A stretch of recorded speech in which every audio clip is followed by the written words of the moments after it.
Good evening, ladies and gentlemen.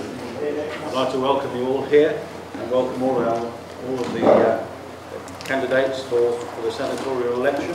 In the first, the order of the candidates is as follows.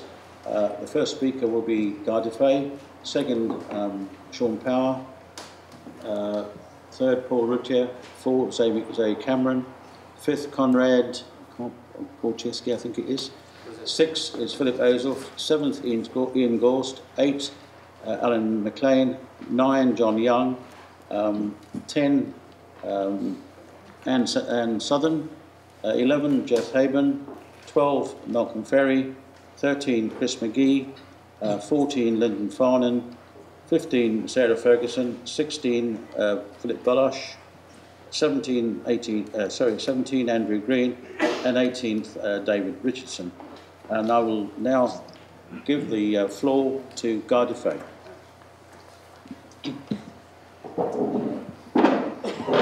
It's got to be about 20 years ago now when I was working for ITN World News in London. The live show kicked off at 6 o'clock in the evening. At 5:30 we heard that the Berlin Wall was coming down. We chucked the entire programme out of the window and we did the whole thing live as it was happening. And tonight is another occasion to throw the script out of the window, because we see on our Jersey Evening Post front page that our education system is an embarrassment. Young people not taught the skills needed to be employed in our industry, say financial leaders. Well, amazingly, about 2 weeks ago, I put my concerns about this very subject in my manifesto. So it looks as though I'm not the only person who has concerns about what's happening in education in this island. And then only this week, our education minister announces in the budget speeches of all his concerns about what may or may not happen to education. My real worry is that we've got about half the Council of Ministers on the panel in front of you. We've done 3 hustings already, and we've heard barely a peep out of them about what the problems are with education. And I really think we ought to know, because the situation looks extremely serious to me when we're told that we don't really actually match up to British standards, and those of us who bother to follow these subjects know that standards of education in Britain don't stack up against the rest of the world and in Europe. British standards of education are running in the top 20, not near the top. This is a major worry in my view. But perhaps another worry linked to this is why did the Education Minister leave his concerns until his last speech before retiring? This is anything to do with our new omerta values on the Collective Responsibility Council of Mafia that we've recently inherited. You're not allowed to speak out and say what's going wrong until it's actually time to retire. Because if this is the way things are going, it's simply anti-democratic and not good enough. Now, we've all been through a grim economic recession. And I have to say that whilst I see optimism in some cases, I'm concerned about what's coming round on the corner. And the clear issues in front of us are we going to be paying off our current position of debt by hitting low and middle wage earners with yet more tax? I say it's time to back off on tax. I say the time has come where we need to trim government. Because believe you me, every time you give money to the states, they know how to spend it. And the only way we're going to stop irresponsible government spending by our government is not give them the money in the first place. So I say it's time to have a look at this. It's time to see what our public service is doing when we now have over 7,000 employees. There's big problems ahead. I think I can help.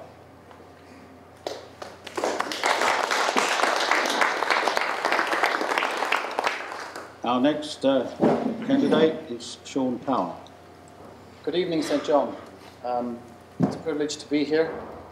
In case you haven't noticed, my name is Sean and I'm standing for Senator. I'm standing for Senator because I believe I have tried hard to serve my parishioners successfully. My submission to the Electoral Commission was 30 senators and 12 constables. It was rejected. I supported the results of the referendum, option B in my case, went to the States. That was rejected, so I still believe that there has to be some form of electoral reform. You have there my short manifesto, and I can't go into it with the 3 minutes I have.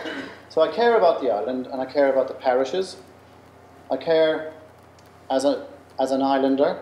I care about the rich pageantry of island life. I care about the preservation of the parish way of life. I care about the constables and the honorary system. And I also care about the extraordinary role the bailiff has played in island life. I care about people, and I do my work as asked in the Assembly. And I value my public service. And I'm as passionate as any Jerseyman or Jersey woman about where this island is heading. And tonight, there are 31 men living in 3 properties in St. Oban, L'Hermitage, St. Peter and New Street, who have been remediated and helped in their lives by my charity Caring Hands. And 16 of those men are working, and 16 and 5, 21 are working today. So I'm proud of that. 11 years ago I was involved in trying to save a ferry company called Emerald Lines. I was unsuccessful, but last year I was involved in finding new shareholders for what was Hewlett Renouf Shipping. It's now called Channel Island Lines. I brought 2 new shareholders into that, so I have a big interest in logistics and shipping to and from the islands. I've worked hard as both an assistant minister at housing and at housing. Started the transformation programme that Andrew is finishing. I've served 5 years on the planning panel, which is like a poisoned chalice, but I'm not afraid of responsibility, and I'm not afraid of making decisions, and I'm proud of my track record. We've got to do something about the grey economy and cash in hand economy. We've got to do something about population and migration. I've written some papers on that which have been ignored. To summarise, I believe I can serve the island as a senator. In my other job, in my other functions, I'm Vice President of JSPCA, Vice President of Caring Hands. I drive trucks to Romania for mustard seed. I do a lot of other things. So I hope you will consider me for one of your 8 votes. Thank you very much.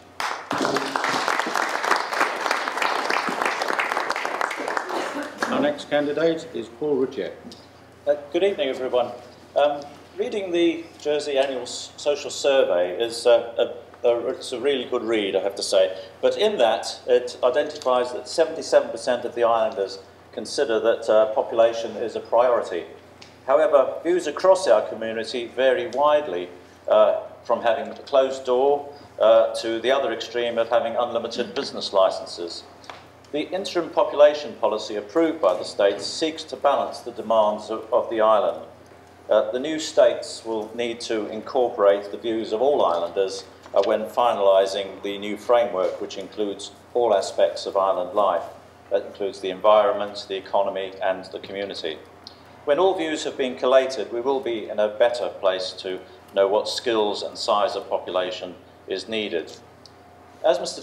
De Faye has mentioned, at the IOD population debate, there was a discussion about education, and it did recognise that our schools and colleges are producing some well-educated students. However, there needs to be a refocus on the curriculum to ensure that the skills, attitude and desire for work required by employers are taught to students. Work-ready students will reduce the need to bring people into the island. Our businesses need a fiscal and regulatory environment which encourages growth.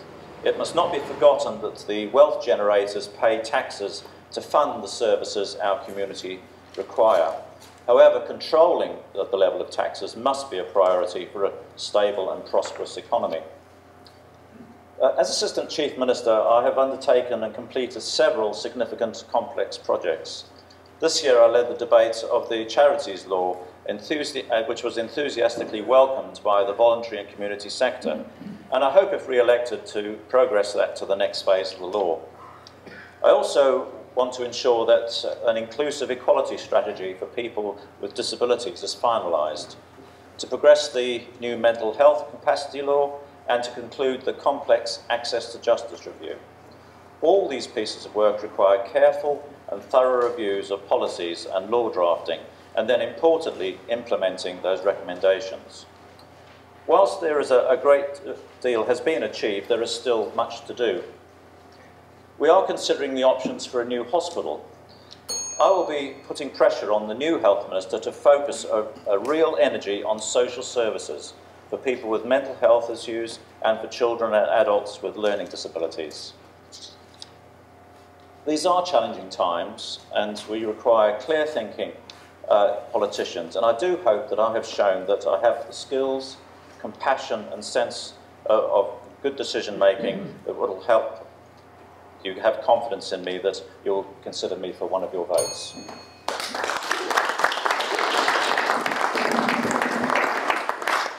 Thank you, Mr. Routier. Zoe Cameron is our next speaker. Good evening, ladies and gentlemen. I'm a Jersey-born family doctor who loves this island. My father, Rolf Bertram, was deputy head in this parish many years ago and spoke fondly of his time working with the inspirational Harold Le Journay. I myself enjoyed visiting your school when it had a progressive language unit during my time as a school doctor. It's the early recognition of difficulties and provision of support for parents when learning and behaviour problems arise that help Scandinavian countries achieve so much better results for their children than the UK. Neuroscience shows us that 90% of brain growth occurs in the first 3 years of life. Babies thrive with attuned, sensitive caregiving and stimulating environments. I have yet to meet a parent or teacher who doesn't want to do the best for the children in their care, but I'm not sure this rich island provides sufficient support to help them achieve this yet. The recent scrutiny panel report into mental health services made grim reading. It contained too many examples of long waiting lists and lack of help. We heard last night at the Institute of Directors Population Debate how our business leaders need more immigration and population growth to help our economy flourish. It's hard to fill vacancies with local school leavers. Yet, growing population means more buildings, strain on our water supplies, sewers and services. It impacts the countryside that makes our island so special. There was talk of the exciting possibility of businesses and schools working together to help our young people develop the skills they need to find employment through apprenticeship. I'm new to politics, but I have a wealth of experience in healthcare, and as a family doctor, have listened to islanders from all walks of life and understand the strengths and difficulties faced living on this island. If elected, I hope to be Health Minister and continue the work I've already been involved with as a Director of the primary care body in developing better working partnerships between all professionals, the voluntary and community sector and patients. The state's plan to invest heavily in health over the next 3 years, and I believe it's desirable to have a professional with a deep understanding of Jersey and healthcare delivery involved to ensure taxpayers' money is spent as wisely and sensibly as possible. We need more joined-up government, and by stepping out of my medical world to work with colleagues from different professional backgrounds, I hope to help Jersey achieve this. If you share this view, then please vote for me on the 15th of October.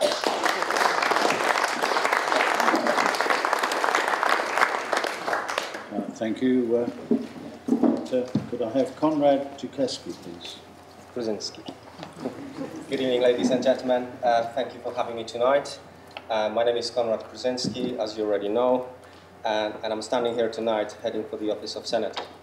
As a person of above all divisions and free of any political system, I'm a candidate of the ordinary people, those who every day work and pay taxes, those who are faced with problems of the ill system of socio-economic policy, and the people who are responsible for this remain impotent and pull the magic over your eyes. Ladies and gentlemen, this is your call. Give a chance to new ideas that will improve the quality of everyday life. Give a chance to new opportunities that will become a response to the satisfaction and regret of our society.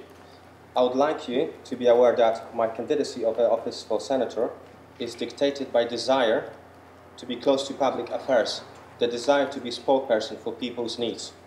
My mission will be to effectively resolve problems relating to each of us and tackle challenges to improve standards of our living.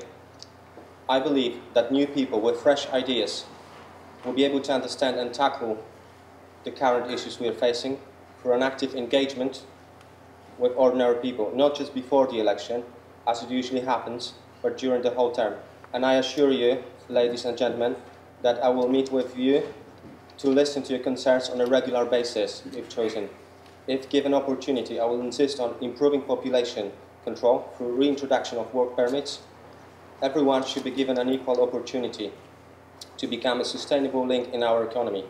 And for that reason to happen, we need to support development of small businesses, reform housing legislation, reduce doctor fees for pensioners, people on long-term incapacity allowance and low income, develop environmentally friendly waste-to-energy technology, create alternative energy solutions, providing clean, reliable electric power, saving space in local landfills, and reduce pollution of Jersey shores. Ladies and gentlemen, if we accept our differences and make them work to our advantage rather than the disadvantage, we can build a legacy which will lay foundations for future generations.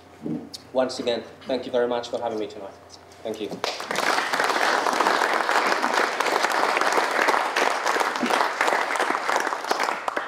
Thank you very much. Our next candidate is Philip Ozouf.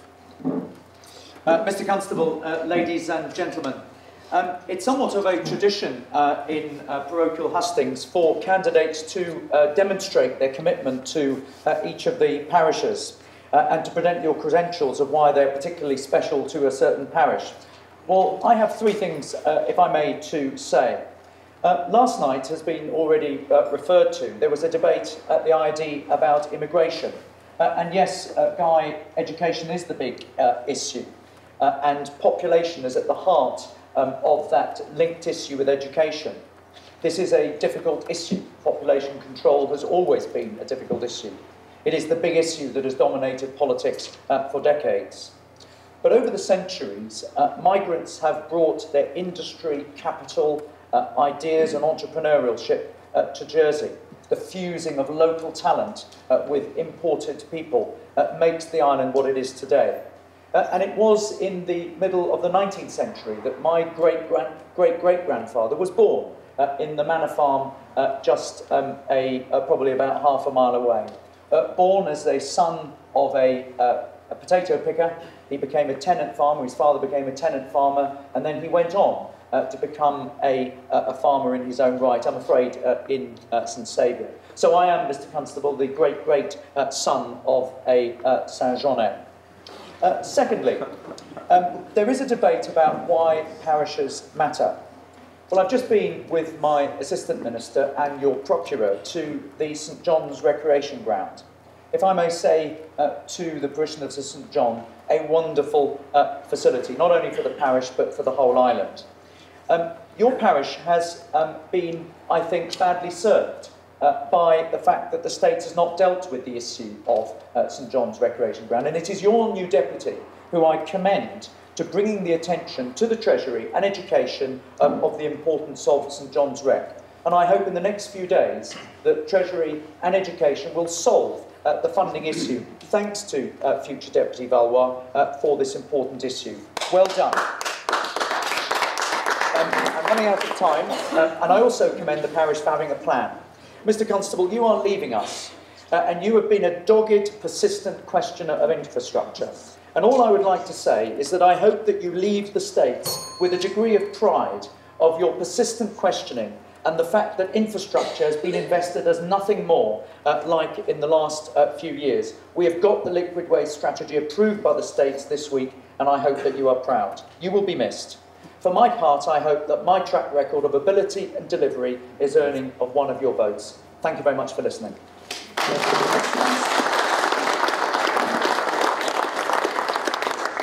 like to thank Senator Ozouf and ask for Ian Gorst. Good evening, ladies and gentlemen. I am Ian Gorst, and it's been a great honour for me to serve as Chief Minister for the last 3 years.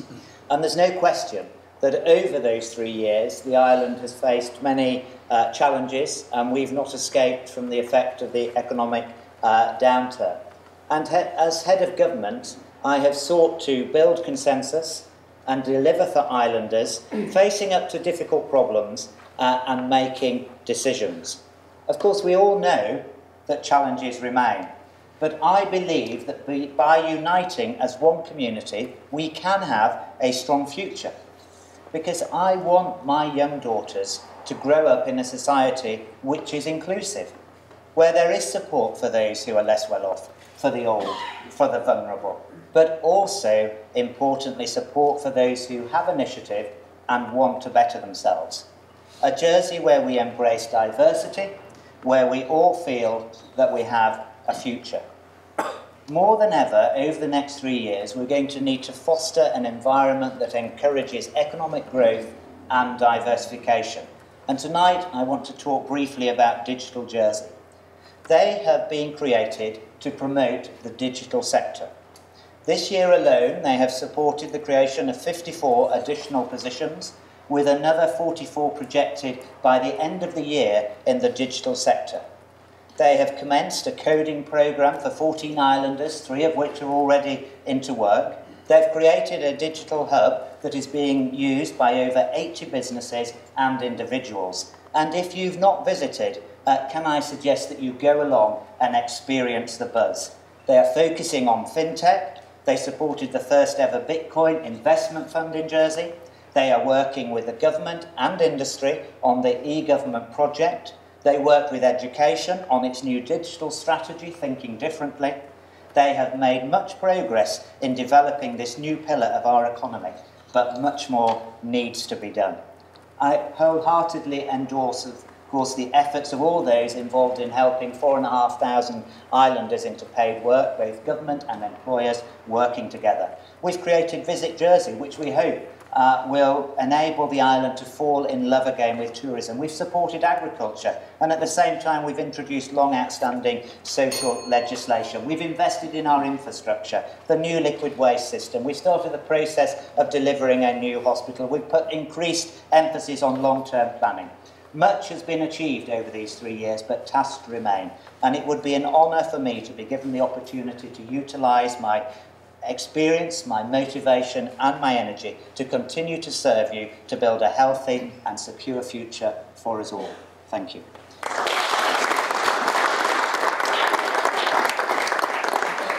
Thank you, Senator.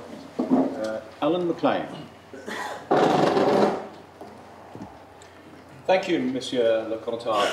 I'm told this evening that we have to demonstrate a connection with the parish.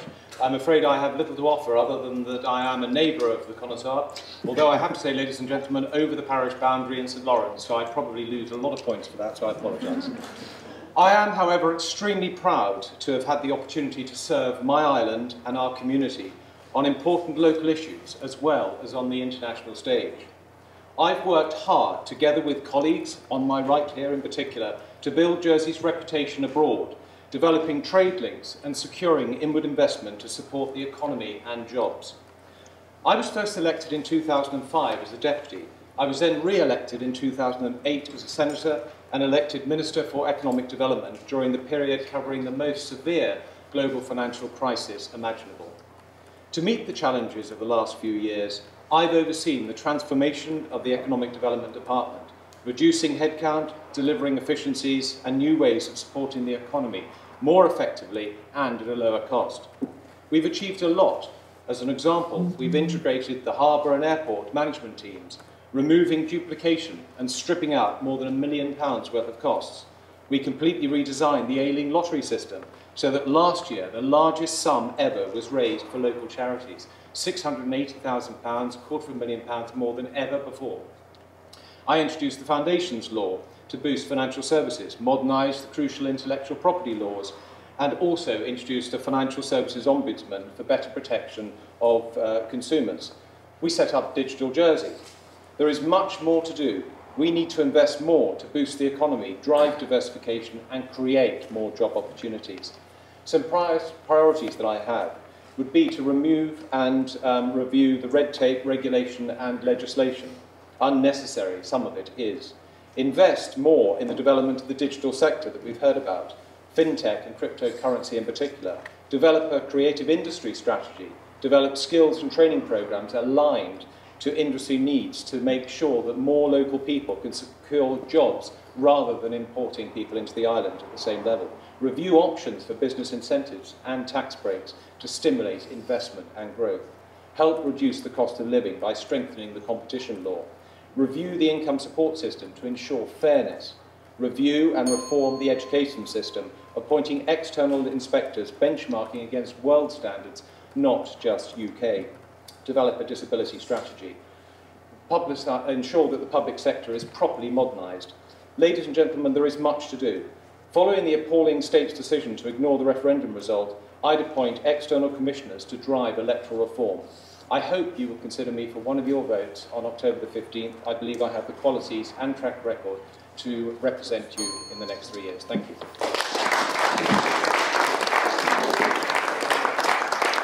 Thank you, Maclean. Our next candidate is John Young. Good evening, ladies and gentlemen. 3 years ago, I was elected deputy for St Bullard's District Number 1. This followed careers in the private and the public sectors, which included being former Chief Officer of Planning. I've chaired the Environment Scrutiny Panel and conducted nearly 50 public hearings and reviews. And the panel, under my chairmanship, have pressed the TTS Minister for improvements to rural bus services and the Environment Minister for action to prevent groundwater pollution where there are no mains drains nor mains water supplies, issues which I know affect this part of the island. But as a backbencher, I've lodged over 20 private members' propositions and gained agreement to changes to the island plan, amendments to the planning law, reduced stamp duty for first-time buyers, survivors' pensions and many other measures. And these achievements were hard won, and I am well used to hard work. And our new government will face huge policy challenges. Time restricts me to speak only briefly about our health service and our public finances. My full policies are in my leaflet and website. The 2015 budget means we will be running a revenue deficit by spending more than we receive. This is unsustainable. We have to review our spending and set priorities. But we have to protect frontline workers such as health and education and have to look at reducing corporate management and overhead costs. We have to ensure our health service is equipped and organised to meet the needs of our ageing population. It is essential to improve access to primary health care for all. I want to make sure we're developing a health service which is right for Jersey and are not simply copying the NHS. I want to look at setting a state health insurance fund. We want to work with GPs and voluntary bodies to develop primary care health centres. I want such centres in the west and east of the island. Above all, there's a need to improve our government. We need it to become more inclusive and more in touch with people. We need our government to work in a way which suits our close community and builds consensus rather than encourage adversarial politics. We need to rebuild lost trust in our government and restore confidence in it. For these reasons, I'm standing for election as a senator. We need a fresh approach to ministerial government. I have the capability and experience to deliver the required changes which a great many people have told me they want to see. I've been prepared to put my political future on the line for this cause. In this election, you have a choice of voting for change or more of the same from the existing members. I ask you to vote for change. I humbly ask for your vote as Senator. Ladies and gentlemen, thank you for listening.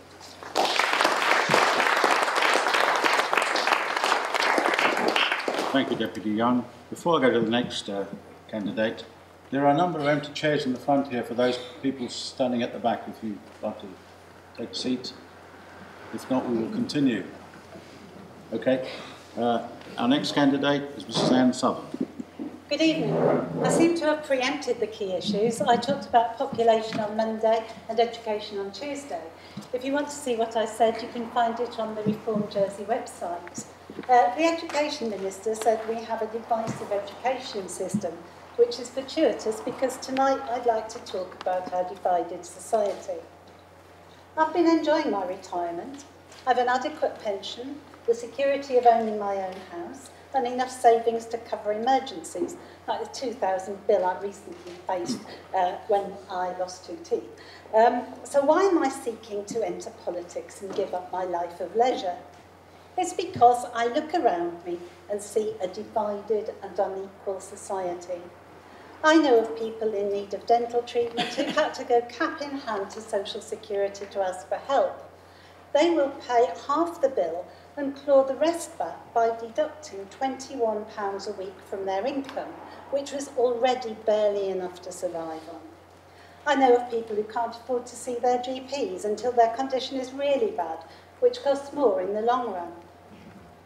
I know of people on 0 hours contracts who worry that the bank will recall their mortgage and who don't spend any money because they don't know how much they will earn or whether they'll have a job in a week's time. I want to be in the States to end the abuse of 0 hours contracts and to make sure that Social Security is fit for purpose. I, like many of you, have been able to give financial help to my children to support them through university and enable them to buy their own homes. What about those whose parents can't afford to do this? The problem with a divided society is that the better off sometimes think that they're more deserving than the poor. But are children more stupid because their parents can't afford to help them through higher education? Are those who are paying rents that are so high that they can't save for a deposit on a mortgage less deserving?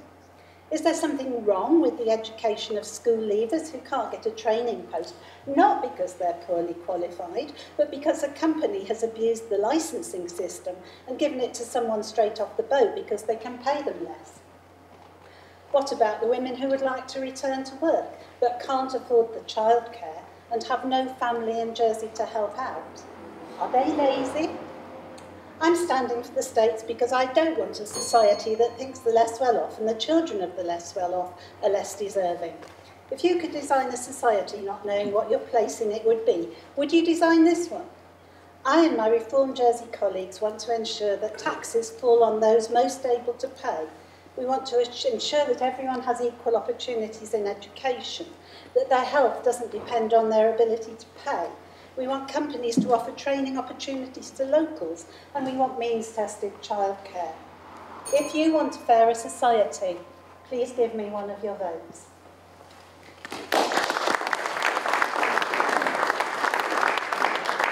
Thank you, Mrs. Southern. Our next candidate is Mr. Geoff Habin.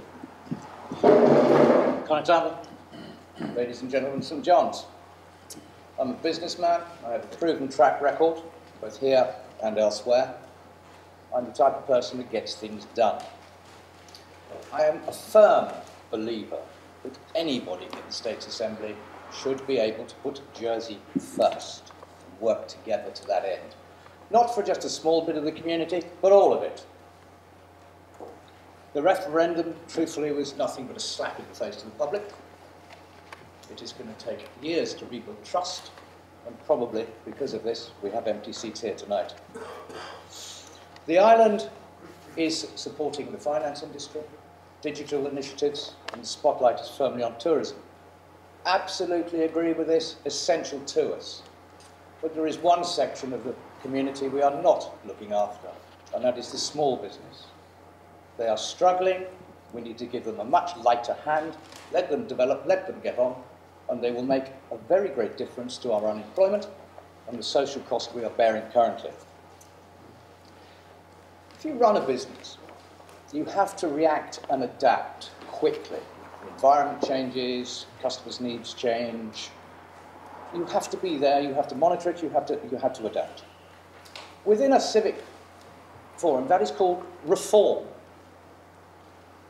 We know the State Assembly has been talking at this for some length about itself and can't agree, but we have a health system that we need to reform for an ageing population going forward, social services, and certainly has been in tonight's Evening Post, but we already knew the education system is falling behind quite markedly, and we are not giving our children the tools they need when they leave school.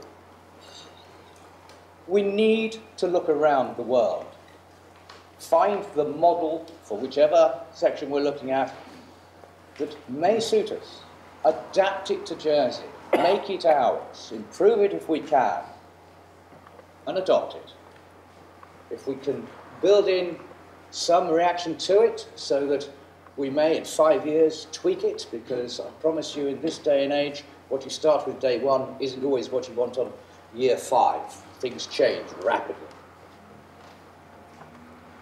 But what we also need to do, and this is something that has been mentioned by many, many people, we seem to, states talk it to death. Get some consultants in, highly expensive, do a lot of talking, can't agree, get some more consultants, more huge bills, still don't do anything. And we have so many things where opportunities are either missed or nothing happens at all. It's glacial, some of it. Ladies and gentlemen, we need to choose what we need to do, set the course and get on with it.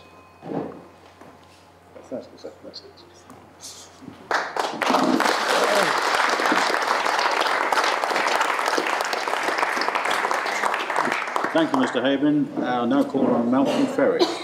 Mr. Konrad, ladies and gentlemen, this hall has very special memories for me because my primary school was right next door, so I do feel at home tonight. This election is your chance to make a difference and to vote for a candidate who understands the issues in Jersey from someone who knows about them from the coalface. I have campaigned successfully on many social issues and regularly make comments to various media outlets and put pressure on policymakers to try to bring about change that will affect real islanders' lives. This work has taught me so much about the real problems that people living in this island face. My politics are therefore centred on keeping in touch with the issues that affect the ordinary islander and professionalism in delivering the appropriate solutions. Put simply, I want what's best for Jersey and its people. When you get a chance, I would ask you to click on my website, malcolmferry.com, and you will be able to see and hear all of the issues that I think are important. But tonight, I highlight 2 of them to you. An increasing number of our young people appear to be disenfranchised from our community. Whilst this appears to be a national problem, having 2 young daughters, I find it extremely upsetting when I hear of a teenager who's gone missing or harmed themselves. In my experience, the root of these problems can be identified at an early stage through the education system. And I would like to see more engagement and support through schools to let young people know that there are solutions to their problems. They can be helped. In relation to the economy, we are emerging, blinking into the light from one of the deepest, darkest recessions that this island has ever experienced. But economic cycles are about confidence. And we must identify at an early stage when a cycle is coming to an end and recognise that the outlook is more favourable. So let us shake off the shackles and move forward together. Now is the time to invest in all our futures. If you want to see a new face and some new thinking in the States Assembly, now is the time for you to make that happen. I received a Facebook message last night, and I'll read it to you now. It simply says, Malcolm, it's people like you who give us all hope for a better future. Thank you.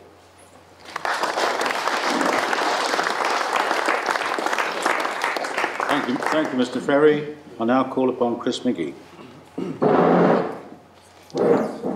Good evening, ladies and gentlemen. My name is Chris Magee. I'm 25 years old. I have a law degree with honours from the University of Edinburgh.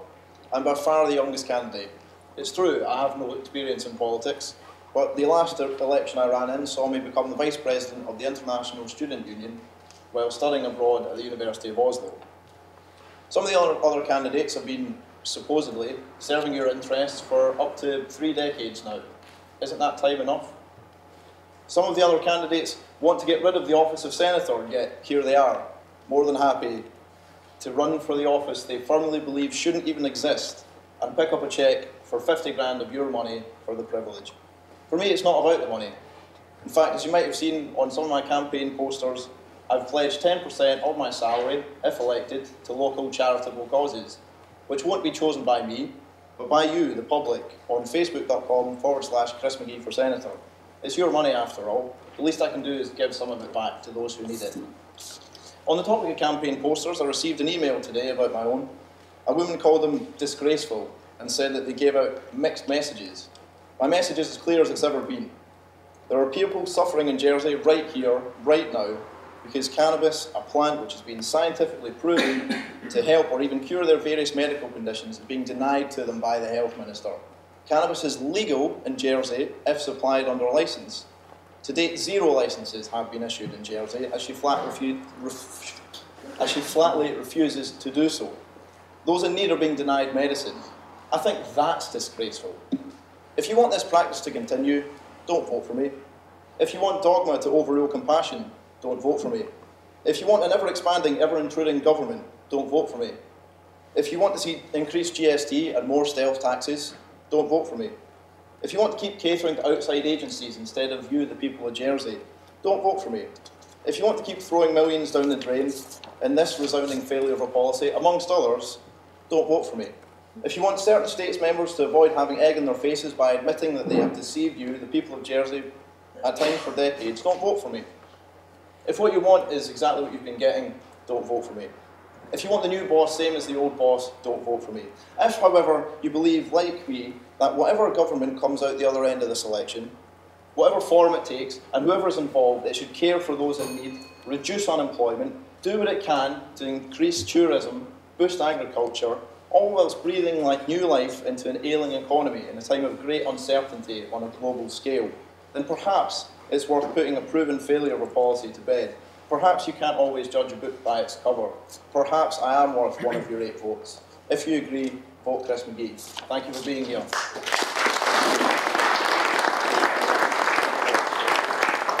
Well, thank you, Mr. Magee. Lyndon Farnham.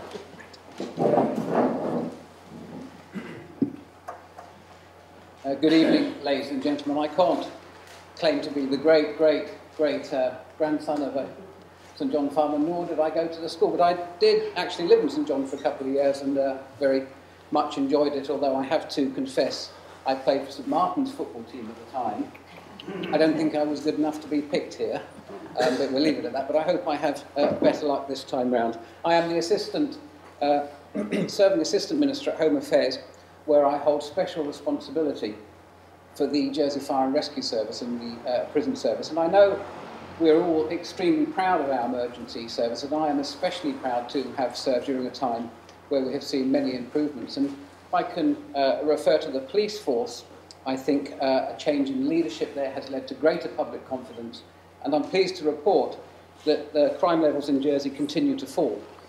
I have successfully brought a number of propositions to the state since being re-elected in 2011, including a move to introduce political accountability for our justice system. And I now sit on the Justice Advisory Panel and the Bailiffs Consultative Panel.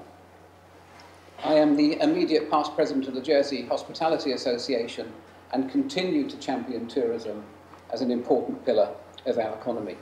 I fully support the long overdue rejuvenation of Fort Regent, and I am leading a campaign for a 50-metre competition port to be built in Jersey. And my appeal is, if we are going to have a new port, let's do it properly. I also led a campaign to keep the island-wide mandate and the office of Senator, which I'm pleased to say is alive and well, and long may it continue.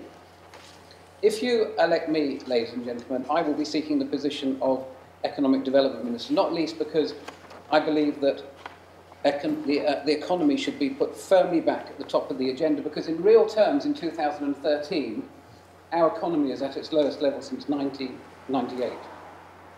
Now, I would like to talk briefly, as others have tonight, about education. In calling for a complete review of our education system, I'm particularly keen to encourage schools to place more focus on skills taught at a younger age. The skills that will prepare our young people for work in our economy, vocational skills, life skills, character development, good citizenship, the passing on of our own heritage and history. There's a lot to do to safeguard our future prosperity, for which we need people with real experience. We need people who are sensible and able and proficient, so we must choose our elected representatives carefully. My politics are not about left or right, or senseless bickering, or time wasting. My politics are about getting things done. Thank you.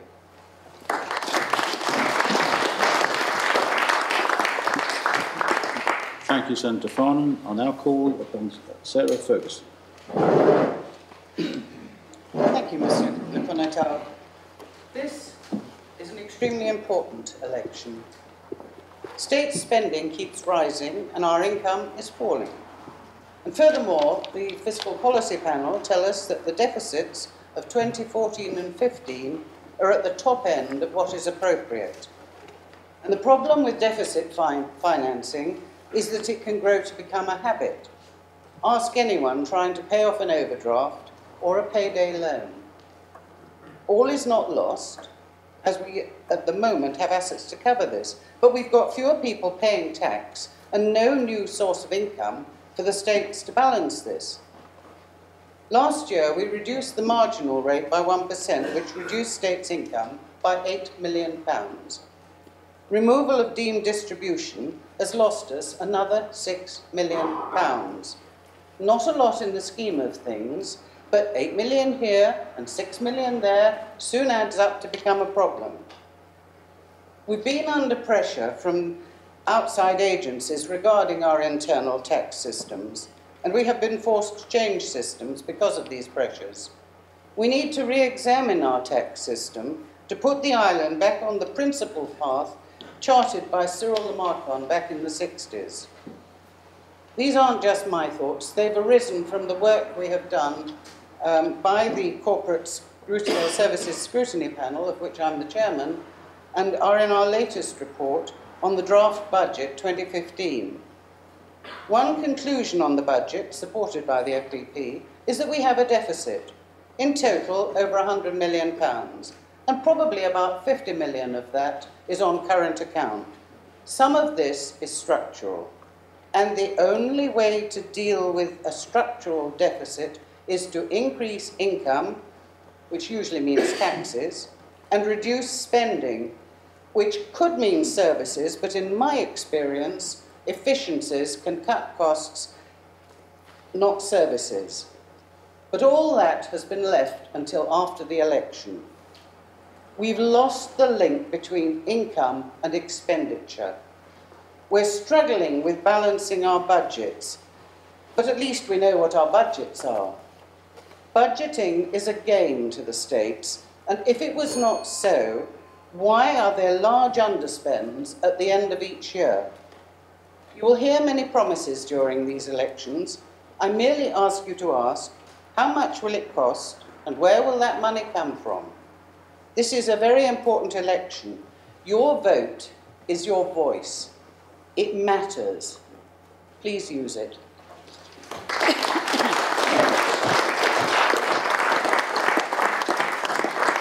Thank you, Senator Ferguson. I now call on Sir Philip Bailhache. Good evening. I want to talk tonight about the referendum on the position of constables and whether they should remain members of the states. There are arguments for removing the constables, and there seem to me to be two main ones. First, the presence of the constables makes impossible an equal distribution of seats because the parishes all contain different numbers of voters. In St Mary, there are 1,000 voters, while nearly 27,000 voters live in St Helier. Secondly, it is said that the constable is elected to be head of his or her parish and not to sit in the states. The most powerful argument seems to me to be the first one, and if voter equality is important to you, then you will probably vote no in the referendum. I think that the voter equity argument is outweighed by other more important considerations. A constable is elected not just to administer the parish, but also to represent the parish as a whole in the states. That has been the traditional position for hundreds of years. The constable's membership of the states enables him to use his influence on behalf of parishioners with members of the with ministers and with senior civil servants. States members can demand to see them. If the constable were not a member, there is a risk that he would be ignored and parishioners would lose out. If the constable were not a member of the states, his status would be diminished. The deputy would become the more important office holder in the parish. But the deputy is not part of the municipality and not a member of parish committees and does not even have to live in the parish. The deputy does not have the close connection with the parochial administration that comes from heading the parish. Again, parishioners would lose out and central government would become more remote. The greatest danger, however, it seems to me, is that over time the institution of the parish itself would be diminished. Diminish the role of the constable and you risk sidelining the parish itself. Just look at what has happened in Guernsey. They removed the constables from the states more than a century ago, and today the parish in Guernsey is a very pale shadow of what it is in Jersey. There are no parish halls. The parish is not the centre of community life as it is in Jersey. If you love your parish, please vote yes in the referendum. And please vote for me too. Thank you.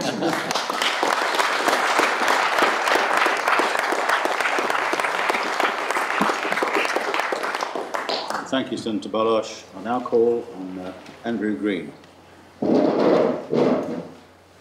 Mr Constable, people of St John's, thank you very much for the warm welcome we've had this evening. My name's Andrew Green. You just have to remember the colour on voting day. I'm a local family man who is passionate about our island. And you know, it is customary at election time to promise to do a whole host of different things, most of which will be well-intentioned, but when working with 48 other independent members, that might prove difficult to actually achieve. Therefore, I will promise only to continue to work hard and in the best interests of Jersey and yourselves. I have proudly represented St Helier as a deputy for 2 terms now. I believe that I have delivered, both as a minister and as a backbencher. Yesterday, I stationed myself in your shopping precinct and discussed with passing parishioners any issues that they wished to talk about. Issues that were raised were both local to St John and island-wide. I was impressed by how content people were with life in St John. Some mentioned the good work of your parish office in relation to the village plan. I believe you were the first to develop such a concept, which was presented to the States during the Island Plan debate. Other parishes could learn from this. One was concerned that the school still didn't have its playing field and would like to see this project completed. On an island-wide basis, the hospital and the population were the subjects of the day. I have vast experience in managing and leading change. I led the Housing Transformation Plan, transforming homes and lives. My plan to transform housing was described by independent experts as honest and courageous. And if elected, I'd like to be the next health minister. I would use my experience in directing change and my 40 years of senior management experience in the health service, both here in the UK, not that I would want to follow the UK. Time doesn't allow me to explore the subject fully, but if I became health minister, the first thing I would do is to review the proposed 2-site new hospital and report back my findings within 100 days. Moving quickly on to the economy. If we are to support those who genuinely need our support in society, then we must have a healthy and vibrant economy. Wealth has to be created before it can be redistributed. We must therefore seek new opportunities for economic activities such as IT. We must encourage and support our current industries such as finance, tourism and agriculture.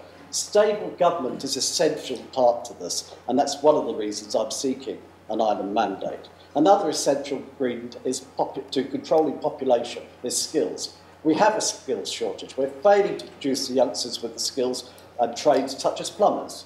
So in conclusion, if you want a new senator with courage and vision, thinks independently, works collectively and has a track record of getting things done, vote for me, Andrew Green.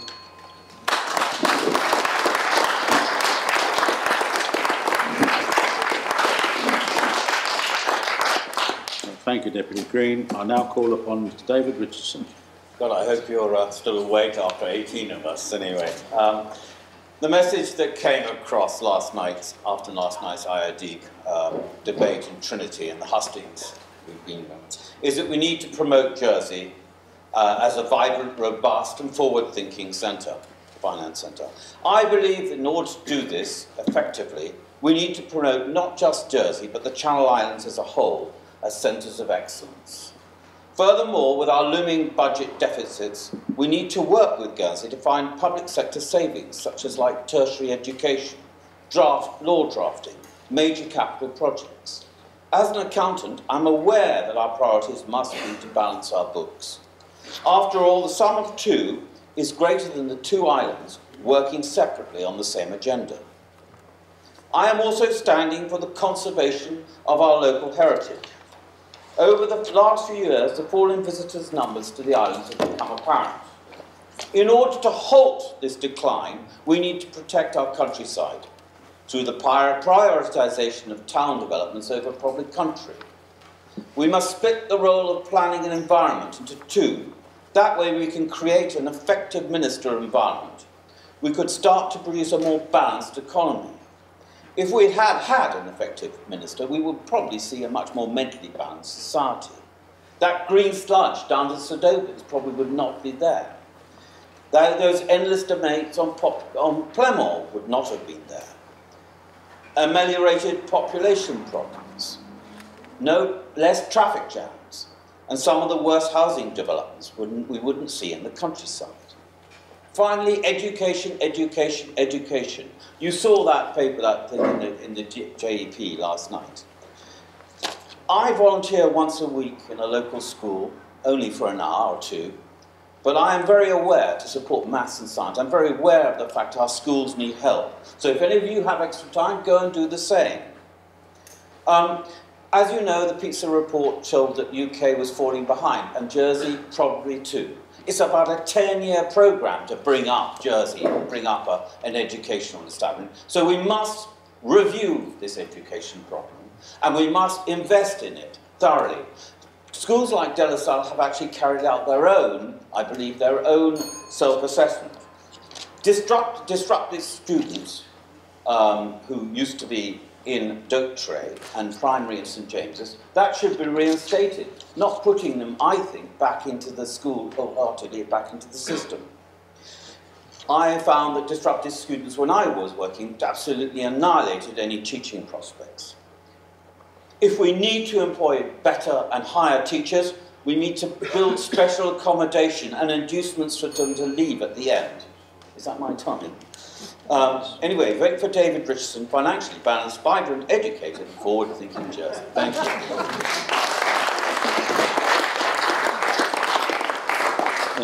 Thank you, Mr. Richardson. I will, once again, I will say there are seats in the front if anybody who's standing wishes to be seated. If not, we will go forward and I will ask for questions from the floor. We will take 3 questions, which will then be answered by candidates, starting in the order we started the speeches in. Could I show of hands? Mr. John Henry. Thank you, Konrad. My question is about tourism. About 15 years ago, the States was investing £8 million a year in tourism. If you factor that for inflation today, that's about £12.5 million. Yet today, the States is only investing about half that sum, £6 million. So the investment in tourism has halved. Here's my question to the candidates.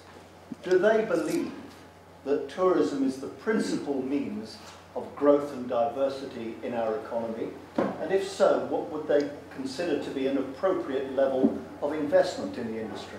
Thank you. Could you repeat the question once more, please, sir? I'll be glad to. Not the preamble, just the question. I think it's important to note that investment in tourism has halved in the last 15 years. Now the question is, do the candidates believe that tourism is the principal means to diversity and growth in our economy? And if so, what sort of level of investment in tourism by government do they feel is appropriate? Thank you. Thank you. The second question, please. This gentleman. Give us your name also, sir. Sorry, Mr. Sanger. My question is, I work for the International Bank. In my office, I've got some lovely colleagues that are contractors from India. They're doing jobs... Can you speak up, please? Sorry. They're doing jobs that possibly locals could do, and some of them have been here over quite a few years. My question is, should the states be putting more pressure on the big banks to reduce the number of contractors they bring from overseas and to encourage them to train local people for the jobs? Thank you. We will repeat the question louder so that everybody can hear it, please. My question is, should the states be putting more pressure on the big international banks not to bring so many contractors from overseas to encourage them to train locals to do the jobs? Thank you. And the third question. Mr. Day. Sorry, I don't smoke, so it's a little bit larger than a cigarette packet. Being a small island with limited resources, it's on immigration. Can you speak up, please? Sorry. Being a small island with limited resources and space, could not the question of our immigration controls be put as a special case to the European Union against the present open border policy? We are a small self-governing jurisdiction, and it's strange that the present unequal policy does not give the Jersey-born passport holder the same right as those who wish to come here. I've always said that the housing qualification control on immigration always seemed the most unacceptable way of controlling immigration. Right, America, New Zealand, Australia and Canada have used the work permit plus a citizenship agreement for years now, by far the most humane way forwards. Surely this and similar small islands should be able to negotiate a fairer and economical and suitable way forwards. The question is, should we apply to EU for a special dispensation, and if not, why not immediately on immigration? Thank you, Mr. Day. Could you repeat the question only? Right. The question is really, should we apply now to the European Union for a special dispensation on immigration because of the size of our island and the problem ensuing, and could we not do it immediately? Thank you. There are the three questions, which I will start by asking, all managed to write them down, asking Guy de Faye to answer. No. I think it's fairly well known that it will be extremely difficult to renegotiate our position with the European Union. That opens up a massive can of worms and could leave us in a worse position than we are now. Nevertheless, I do think that we have to look seriously at our border controls. We're in a position now where people holding British passports might be medical aid workers from foreign countries, or could be suicide bombers sent in from Syria. In respect of our Indian friends working in a bank, I have no problem with requirements of our financial services industry to bring in immigrant labour if it's required. However, I do think that the licences to do that should be traded off against a number of training positions that they should offer. In other words, for so many licences, you must be obliged to train some local people. Is tourism the principal driver of our economy? Clearly not. That's the financial services industry. I have read the Shadow Tourism Board from start to finish, and I'm advised we're going to have 1 million tourists here in 2020. I didn't find a single sentence that explained how that was going to happen. I think the appropriate level of investment is something that requires a lot of consideration, and we just don't have enough answers at the moment as to the true value on a cost-benefit analysis of tourism to this island. Thank you, Mr. de Faye. I now call on Deputy Sean Power. Thank you, John. On the figures you quoted on tourism, I do believe that tourism is not the only means of diversifying the economy, but I do believe it has been ignored. I would also like to think that sport and culture can diversify the economy, and education. Lyndon referred to the 50-metre pool. I know from talking to people in the medical profession that a 50-metre pool will bring in net inward investment into other educational areas. So I believe that what we've been doing now on diversifying the economy is simply not enough. There are many other areas. La Cotte is another one, and the coin hoard. With regard to the second question about the finance industry, this relates to the debate last night on education, in my opinion. And I think that the base of educational needs in secondary education need to widen a little bit. For instance, I know in some other countries we have secondary students who are studying Chinese and Russian, and a lot more studying of software technology and stuff like that. And finally, on immigration, I've been to the Isle of Man and looked at how the Isle of Man do work permits at the point of entry, and they use it extensively. You have to have a work permit whether you have part-time work or full-time work in the Isle of Man, and it seems to work better. In 90 seconds, that's all I can do. Thank you very much, Deputy Power. I now call upon Senator Routier. Thank you. Mr Hepwood, I appreciate the concern that everybody has for the declining investment in tourism. We have to recognise that some of the businesses themselves have actually made that decision to actually sell out of the tourism industry. So whether there's a correlation between the government investment and the actual businesses themselves, that might be an interesting piece of work to carry out. But with regard to, is tourism the principal means of diversity? There are lots and lots of different opportunities, I think, now from which are emerging digital, fintech, Bitcoin. There are lots and lots of things. So tourism is still very important to us, but we have to cast our nets very wide. I mean, I think event-led tourism like heritage and sport are vital to help us keep tourism going, but as I think we're all aware that tourism is a changing market and we have to react to that. Well, India is people coming from other countries to work in international banks. The negotiations that take place with businesses for licenses is something that we do carry out, and we do try, as Mr. Faye said, trying to get training up to local people as well. There is a balance to be struck. The businesses need to be able to carry out their work effectively, and we mustn't sort of deny them the opportunity to grow their business. But if they haven't got the skills, they need to have them. Thank you, Senator Routier. I now call upon Dr. Zoe Cameron. With regard to tourism, I think it's a desirable industry to help with the diversification, but it's clearly not the main one.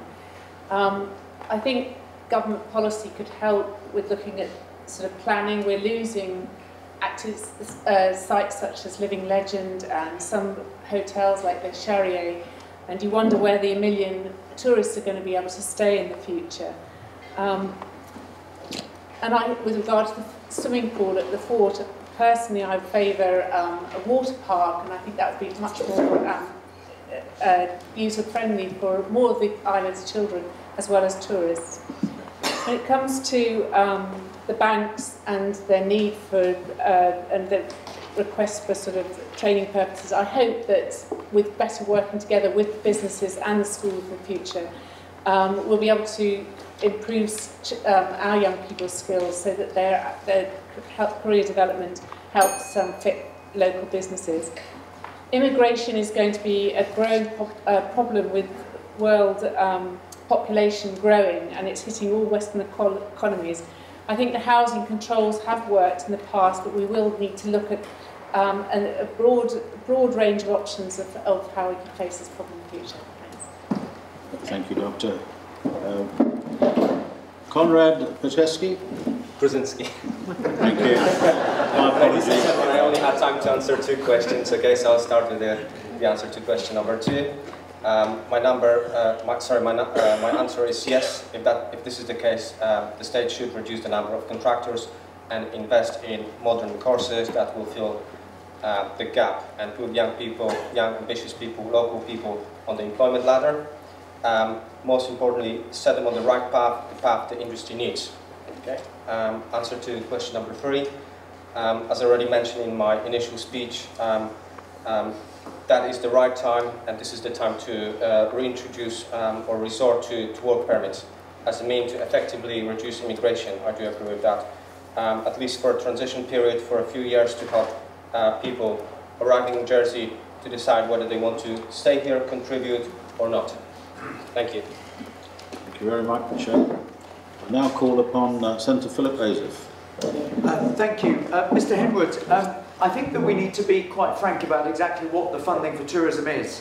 I don't recognise the picture that you say that funding for tourism has been reduced, if I may say, because I think there are other tourism funding issues. I was ED Minister for 3 years, and I'm proud actually that the numbers for tourism actually went up when I was ED Minister. I also put in my manifesto 6 years ago that a separate organisation should be created, as you are now doing. I don't quite know, I offer no criticism to Alan whatsoever, because there's been lots of other issues that have been dealing with ED. But effectively, we've come up with the idea 6 years ago to do this, and it should happen, and I think we're united on that. Around funding, we have put additional funding in. The Durrell Visitor Factory, the Durrell Visitor Centre, fiscal stimulus, fast-tracked, the Coin Board, paid for. Jersey Heritage Trust, additional funding. Forts, Follies and Towers, funded, bringing people to Jersey. The airport, I was responsible with Alan for bringing EasyJet to Jersey. Thank goodness we did. Subsidise EasyJet, subsidise Route the way to deal with it. Event-led tourism, broadcast, Jersey Live, all the rest of it. Chief Minister and I sat in our offices last summer and decided more funding for Island Games. Absolutely right. Tourism, we need to love it again, and we need to listen to what Kevin Keane's going to say. Big banks, Indians, etc., Infrasoft Tech. There's 200 people in Mumbai tonight serving the financial services industry. It goes both ways. I've had a Jersey passport, that stamp in the passport all my life, and I've worked in France and Germany and everywhere else and never found a problem. I don't understand why it is so much for other people. I'm happy to meet other people if they have got it. I didn't have a problem. Thank you, Senator. Senator Ian Gorst. Thank you, John. I think it seems that actually St John is single-handedly trying to turn around the tourism industry with your work, John, and your work, Kevin, as well, for which we as a government are extremely grateful. Of course, one of the issues with tourism is that you can't just measure it in financial value. It's got a far greater social value and its connection with the other pillars of our economy. Now, this government, Alan's going to tell you, has protected actually the tourism budget. Yes, it's maybe not grown as much as some might have seen, but we have recognised its value and we have protected it. We won't know whether we need to spend more money on it until Kevin's done his work, and then the new person that will take over will come up with a strategy, like Guy says, that tells us what we need to do, and then we'll have to consider the funding in the MTFP. But Philip is equally right. Other people's budgets have been used to stimulate tourism as well. Jobs, we're already working in partnership with the big banks. That's what the politicians groups do. They talk to them and they talk about where there can be training opportunities and where locals can be employed. Thank you for the question about the EU. It showed a fantastic understanding about the issues. If we were to do what you suggest, we'd have to renegotiate with all 27 member states. I think we all know that's virtually impossible. Of course, what we don't know is what the UK is going to do when it has its referendum, if there's still a Conservative government, and what will happen in 2017. So there are big issues there that we're going to need to address, and the next government will need to address. Thank you, Senator. Senator Alan Maclean. Yes, thank you. Thank you, John, for your question. I'm very enthusiastic, ladies and gentlemen, about tourism. That was one of the reasons that I put in place the Shadow Board. Of course, John chairs it. And I believe there's a significant future for the tourism industry in this island. It is important. It will provide some diversification. It's particularly important for the small and medium-sized businesses, which make up a large part of that particular industry. We must continue to invest in it. We spend actually nearly £6.5 million at the moment, and as been mentioned, I ring-fenced that 3 years ago to ensure that the transition would work. We couldn't previously do the work that Philip referred to because the transition costs were going to be too high, but we think we found a way around it now, and I'm delighted with that. We do put, on top of the £6.5 million, £500,000 in the Tourism Development Fund. The airport spends money on bringing, as again has been mentioned, new airlines in here. So we invest in lots of different ways other than just the headline figure for tourism. So yes, it's important. As far as the banks, sir, are concerned, we do work with the banks, and we always encourage all businesses in the island, particularly the large ones in the banks, to do their bit in terms of employing local people. I think one of the challenges is finding the right skills within the island. I think from our point of view, we need to work higher and harder to ensure that our young people come out of schools and have the further education to allow them to get the specialist jobs that are sometimes required. More investment. We've read tonight in the paper about the problems in education. We need to deal with that.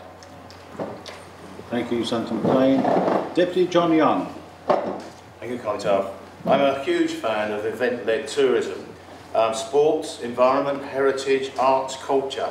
Last night I enjoyed a fabulous event, the St Albans in the Broncos Festival. But of course such events involve risk and they involve long lead planning times, and that means they need support.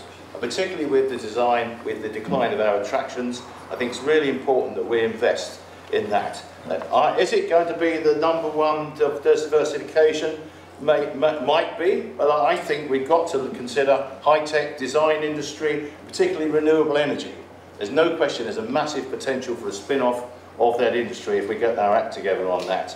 And also tourism adds breadth to Jersey life. It's not just about money, it's about attractions and employment. On the question of the banks, well, we need to have those skilled people brought in, but obviously it highlights the gaps in our education provision. We need to do much more, as others have said, in order to be able to bring that up to speed so that we have less dependence. But certainly we have to have those now, otherwise we would be shooting ourselves in the foot. All the advice on immigration in the EU is that if we try to renegotiate it now, and expert advice is big problems. Now, if the UK comes out of the EU or there are changes there, that may change things. But at the moment, we can't, and therefore I think our external minister, I would expect them to keep the UK and keep close to the scene on that. Thank you, Deputy Young. Mrs Anne Sutton. In terms of investment in tourism, I would like to see a cost-benefit analysis, because it's not our principal industry. Having said that, I think it benefits local people enormously. I'm in the leisure centre of 2 main hotels, and a lot of local people go along and enjoy the facilities. Similarly with event-led tourism, I think we should be putting money into that. Things like the Broncage, possibly I think we should invest in a literary festival that everybody can enjoy. Similarly, I think we need to develop Fort Regent, because I think a wet weather centre is vital to encourage people to come here, because our summers aren't always as nice as the ones we've just had. I also think that bringing in companies like the Premier Inn, they do their own advertising. I think in the days of the internet, hotels do promote themselves, and so I know the Radisson does, and so I don't think tourism needs to promote itself specifically. In terms of immigration, yes, your contractor should be given a limited number of time to train up local replacements, and I don't think open borders with the EU matters. It's applying the control of housing and work law, and I've heard that the licensing system isn't being properly policed. It's being disregarded. There's only been 1 prosecution under that, and so I think it needs to be used more effectively to keep the population under control. Thank you very much, Mrs Southern. Mr Geoff Habin. I'm going to do these in reverse order, if I may. Immigration, yes. Renegotiation with the EU would take so long, it's not even worth contemplating, to be honest. We are going to have to rely on our licensing and population control that we have at the moment, and do as best we can with that. The banks and the contract employees, it would be nice if we could say you have to take kids and train them, youngsters. You can't actually make that at the moment. It is going to be medium term at best until we can actually change the education system and get them what they want in the banks, and so they can take levels up. Tourism, event-led, has got to be the way forward. As we do more events, we will have more people, then maybe we'll see more strategic partnerships for attractions that people will want to place here. There will be a spin-off into local business from that, but I do not see, personally, there will be diversification to many other areas. We have Digital Jersey, we do have other initiatives, but tourism is going to do its own thing. Thank you, Mr Habin. Malcolm Ferey. Thank you. Yeah, John, tourism. If the amount that we're investing in tourism is reducing and tourism is reducing, which one is driving it? Is it because we're not investing, is why we're having less visitors, or is it the other way around? So, as I said in my opening address, now is the time to be bold, now is the time to invest in all our futures. And by that I mean, if you drive money into tourism, then the rest will follow, there's no doubt about it. But what we need to do is get smarter with the way that we promote ourselves and advertise ourselves. So glossy television adverts are great, but there's all sorts of much easier and much cheaper ways to reach out to people, and I would just like to make sure that we are utilising all of those different mediums to catch as many people as we can. In relation to the banks, the two questions from Chris and us today are kind of linked, so I'll deal with them together. At the moment, our employment is 1,510 people.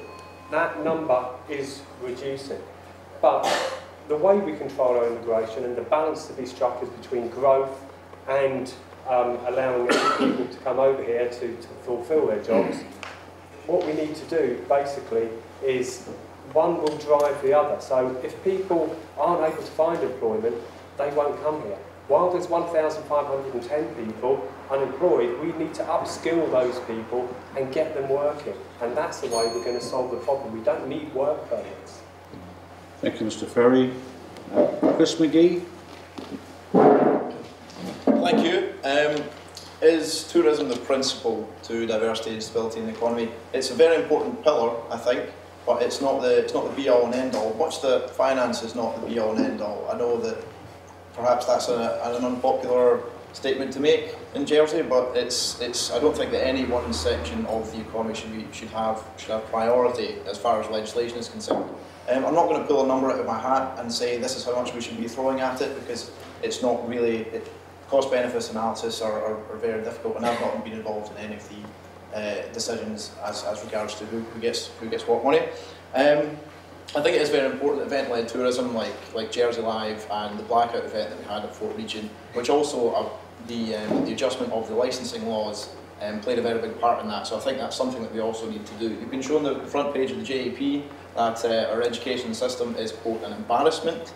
That's not me that said that, it's the financiers that said that, so perhaps that's why they're employing outside individuals. So that highlights the problem with the education system, which needs to be addressed. I think that as far as immigration is concerned, renegotiation would be a waste of time, but I don't think we need to go about that. A points-based immigration system, I think, would be a lot fairer than the current tied to housing laws. I myself am an immigrant. I know I'm not the only one here at the table, but immigrants do have certain things to offer. I don't believe that an open door policy is the way to go. I don't believe a closed door policy is the way to go. We need to find that sort of middle ground. Thank you. Thank you, Mr. Magee. Senator Lyndon Farnham. Thank you, Mr. Day's question. First, I fully understand why you're asking. It's a very reasonable question, but I just don't think it's worth putting it on the diplomatic agenda, if you like, to bring up with you, because I simply think it won't get anywhere, if I'm honest, about it. Policies have been tightened in relation to bringing more staff. In the interim, population policy is working in partnership with large firms who, we don't want to be draconian and stop it, but work with them to reduce it, because we do have to change the culture. It's going to take a number of years to make sure our young people are trained and skilled to want to stay in our own economy. Tourism. John, I'm going to try and answer the questions you asked and not give you my vision for tourism. You asked if tourism is going to be a principal means for economic diversity. I think the answer to that is yes, because the thread of tourism runs through everything we do. Our whole success, I think, being that we are an island, relies on the benefits tourism deliver to us. The second part of that question was about economic growth and tourism. I don't think it's going to be the major contributor to economic growth, because there are higher value activities, but it's certainly going to be very important. You asked about what we thought the level of funding should be.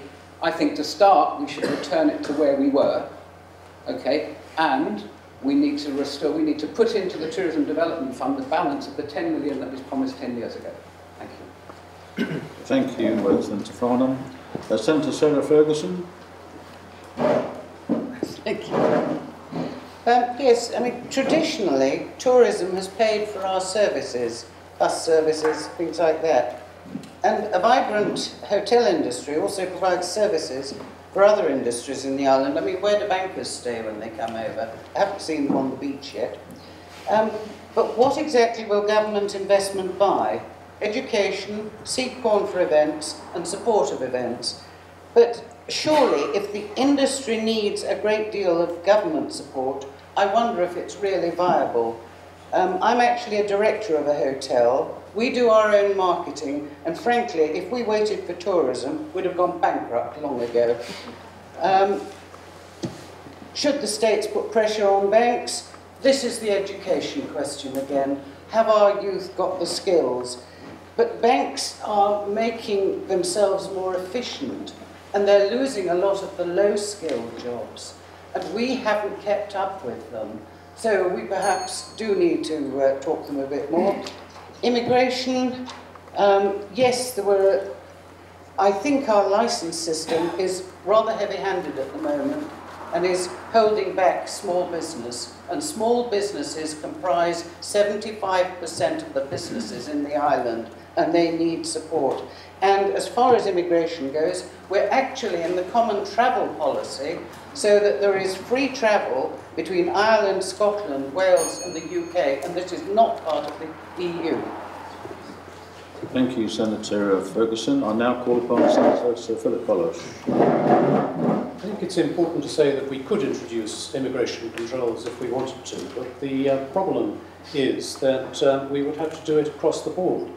The Protocol 3 says that we cannot discriminate between nationals of member states, and so that if we were to introduce immigration controls, they would have to apply to UK citizens as well, and we would then probably have to leave the common travel area, which is not, I think, in our interests. Should the banks train local people? I think this is really the responsibility of ourselves and our education system. We need to ensure that children, students, when they leave school, are fit for the jobs which are available in the island.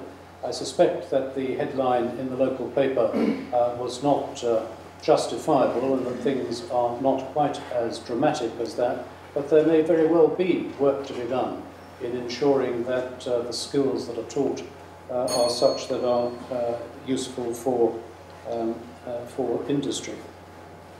I agree with Senator Gorst that tourism is a very important industry, and I agree that it may be a driver of growth, but providing extra millions for it is not necessarily the best answer. The industry needs, it seems to me, to be more flexible. If you want to stay at a hotel for 2 or 3 nights and not an entire week, you should be allowed to do that. Thank you, Senator Bailhache. Deputy Green. I believe that tourism is an essential part to the island's economy, and it needs to be, we need to fall in love with it again.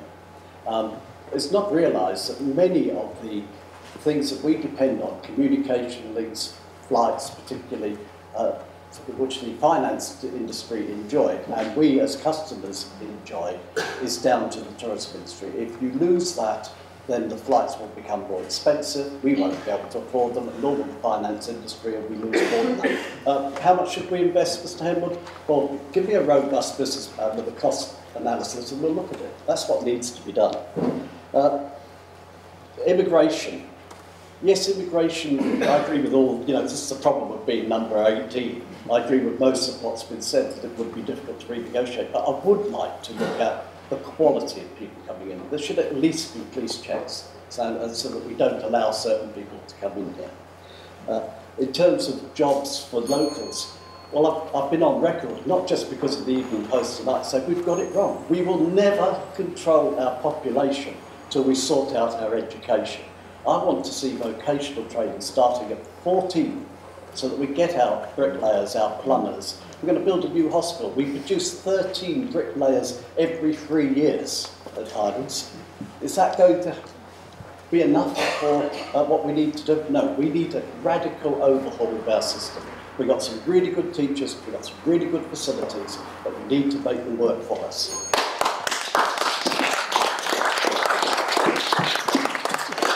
Thank you, Deputy Green. Mr. David Richardson. Yeah, I think tourism is important, has always been important, will continue to be important. But whether putting money into the tourism agency is, I'm not sure that's a very good idea. There are many other things we should be doing first, and we should be much cleverer about it. I mean, there have been mentioned on previous hustings, we should have a big swimming pool, a 50-metre swimming pool, Olympic size, that will bring in people to train. We've got to also avoid crowds. I mean, I go to the Echo and it was like Piccadilly Circus this summer. There must have been thousands on there. Where do they come from? And that is true. It puts people off. Large coaches put people off. You go into the small lanes and you can't get out of them. It puts people coming to the island off, and it puts us off as well. So smaller buses is really a great help. But I do think it's a great contributor to Jersey life. It adds all the restaurants, and we have enormous diversity. It must not be underestimated. Certainly internet promotions is another very clever thing we should do. Immigration, yes, it's been talked about in extensive. One thing we don't have still in the UK and Jersey is an identity card. And that is one of the reasons why immigration is so big into the UK, because there are the very few police checks, which is just mentioned here. As for people not being taken on in industry, Jersey people, well, education, we mentioned that. We don't have enough maths. Students don't get to the right standard. If they got to that standard, they would be able to carry out the jobs we need. Thank you. Thank you very much, Mr. Richardson. I will now ask for a further 3 questions from the floor. Would somebody show of hands? Mr. Cotillard. Good evening. I'd like to ask people's opinion on the proposed new property tax, which has been put forward. It's going to affect, obviously, the vast majority of the population in one way, shape or form, but there's also fairly radical proposals in there, one of which is a reasonable rate of return. So there's this principle of saying how much you can earn within that. Now, effectively, that's attacking the one group of people who actually pay 20% tax, because the property industry, 20 means 20, and you pay it. You can't move it, you can't say we're down in Jersey. Now, as soon as you apply a principle of reasonable rate of return, is that then going to be extended into finance companies, lawyers, dentists, doctors? At what point does this island stop saying how much money you can take, and how much are they trying to stop entrepreneurs? Thank you. The question itself, please. I want to understand if people understand the proposed property tax. Do they understand the implications of it? Right, and repeat that once again. Right. Just the question. Sorry. Do people understand the implications of the proposed property tax? Second question. Second question? No second question? If not, we will deal with it. Mr. Day. I didn't know it was allowed now. It is on the zero contracts, and I think I've got this paper. You need the microphone, sir. Sorry. Do we have the microphone? Walk across, please.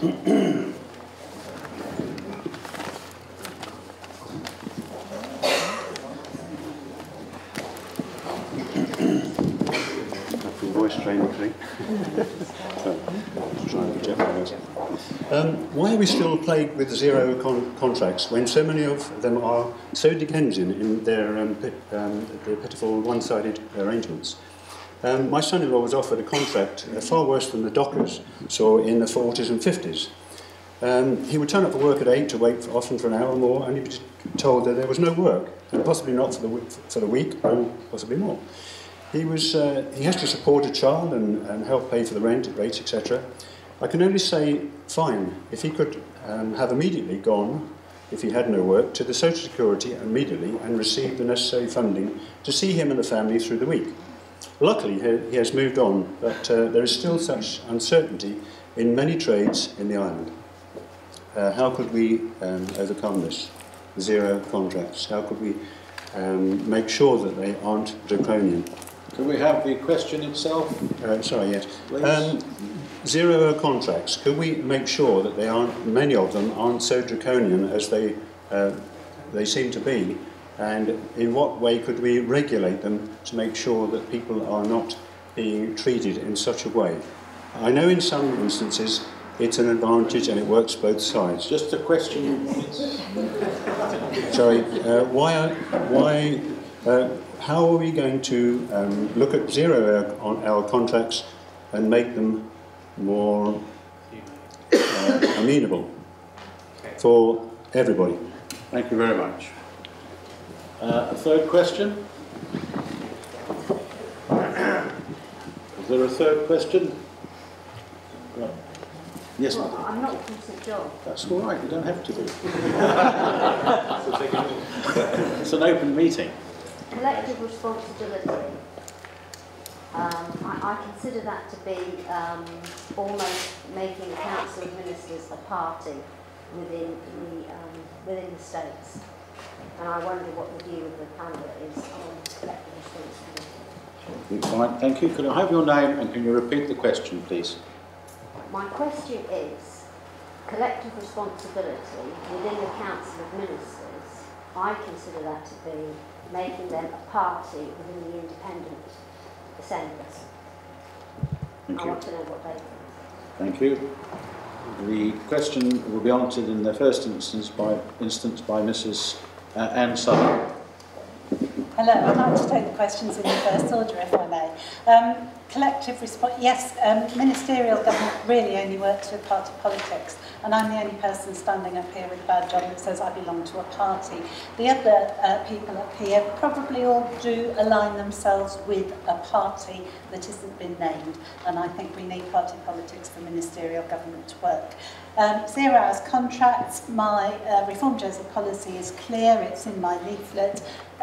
One of our city members has asked for a review into 0 hours contracts, and we will push for the abuse of 0 hours contracts to be stopped and for it to be properly policed by Social Security.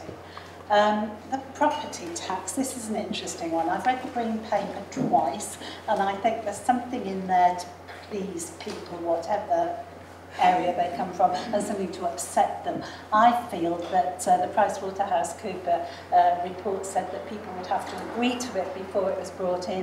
I feel it won't get agreement, and I think it will be quietly dropped. What I like about it is the windfall tax on land that has been rezoned for housing. I think the taxpayer should get some benefit from that. I also like the comment that some landlords are claiming abusive amounts of tax for expenses for their mortgage and that they're paying for their properties. So I think there's a scam going on there that ought to be stopped. I could talk about it for much longer. Sorry, I've run out of time. Thank you. Mr. Geoff Habin. Thank you. I'm going to do it in reverse order again. Collective responsibility within the Council of Ministers. It's there because you have collective authority, and you can't have one without the other. Whilst we have a chief minister, the ministerial system has sped up the reaction time of the states, marginally, compared to the old committee system. But it's early days for it. We're still getting used to it. We're still having to try and figure out how to use it. And it will improve things. But the responsibility being collective is probably very good on paper. At the end of the day, if something goes horribly wrong, I'd rather think it's going to be laid at the feet of the minister concerned. 0 hour contracts. Nobody likes them. They are a necessity of a recession.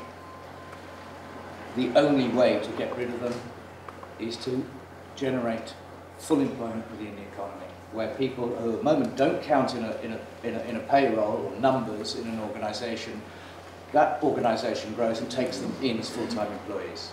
And that is the only way we're going to get rid of it. Is there some abuse? Yes, I think there is.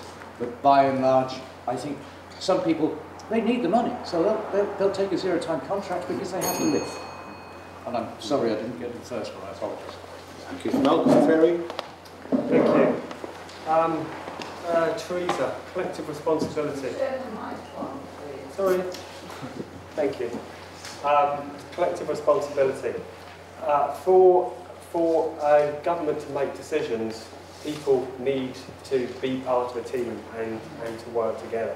So I think that collective responsibility in that decision-making process has got to speed the process of decision-making up, and therefore I don't see it necessarily as a bad thing. In relation to zero-hours contracts, there is an alternative. We've already had this question, so I'll recycle the answer at a previous Hustings. There is an alternative to zero-hours contracts. It's called variable hours contracts, where a worker is guaranteed a minimum number of hours per week or per month. And what that does is at least give them that stability in their income. They do have their place if applied correctly, there's no doubt about that. What we could do with is a clear set of guidelines for zero-hours contracts so that the employee would understand that it's being applied correctly and the employer would understand that it's being applied correctly. In relation to the property tax, to be honest, I don't understand enough about the nuts and bolts of it to make meaningful comments. Thank you. Thank you, Mr. Ferey. Mr. Chris Magee. Thank you. I'll also answer them in reverse order, if I may. Collective responsibility in party politics within the council ministers. I think that on there's a growing movement amongst the people that I've been speaking to on the island for party politics. You could argue that even before Reform Jersey was started, there was already parties in the States Chamber, the Establishment Party, and everyone else. And I would subscribe to that view. I'm not sure if you do yourselves. So yeah, there is a lot of people that are looking for change. Some of them are looking for party politics. Some of them aren't. But I think it should be up to the people to decide what they want. Zero-hour contracts. I think that you can solve the problem within the free market. I think that if you notice a company or you know someone that works for a company that is abusing zero-hour contracts, don't give them your money. Don't buy things from them.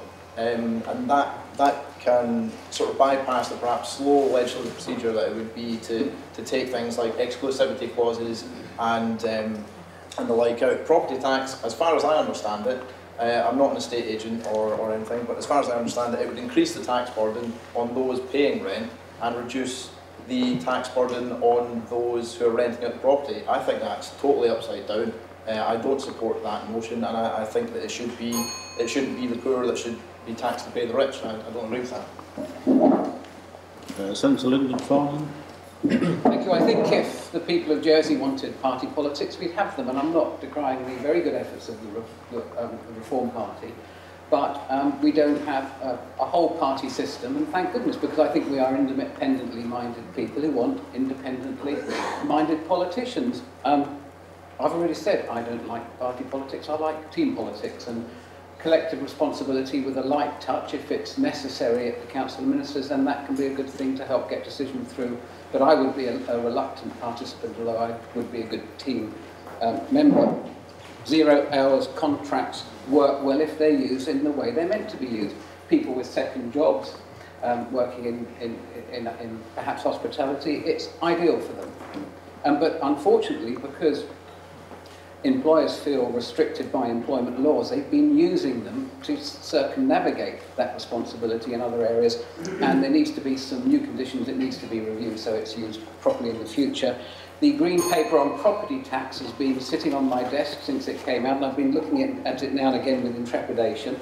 I flicked through it once or twice, and it's an important piece of work that the Treasury had to do. It's about finding ways of getting more money out of the system, if we're honest about it. I think what we've got now works very well. There are some good ideas in there, but I can't see it finding too much favour. Thank you. Senator Sarah Ferguson. Right. Unlike the other the property taxes, unlike the other senators and Deputy Green, I don't believe the state should pay rates, and I agree entirely with John Boothman in the Evening Post regarding the property green paper as bearing the hallmarks of failure and desperation. especially his comment that removal of parish rates would actually cut the heart out of the parish. Some of the aspects, such as taxing unrealised profits, are absolutely barking. The value of your house has risen, so we'll tax it. But do you get a rebate if the value falls? And we're not going to tax your investment portfolio, your stocks and shares, yet. Zero hours contracts, bank nurses, it's absolutely valid. People can work if they want, if they don't want. It's usually for people who are just running an extra job and they want to be able to choose whether they actually work that day. I visited Social Security with an employment lawyer to discuss ways of changing the law and dealing with the unfair zero-hours contracts.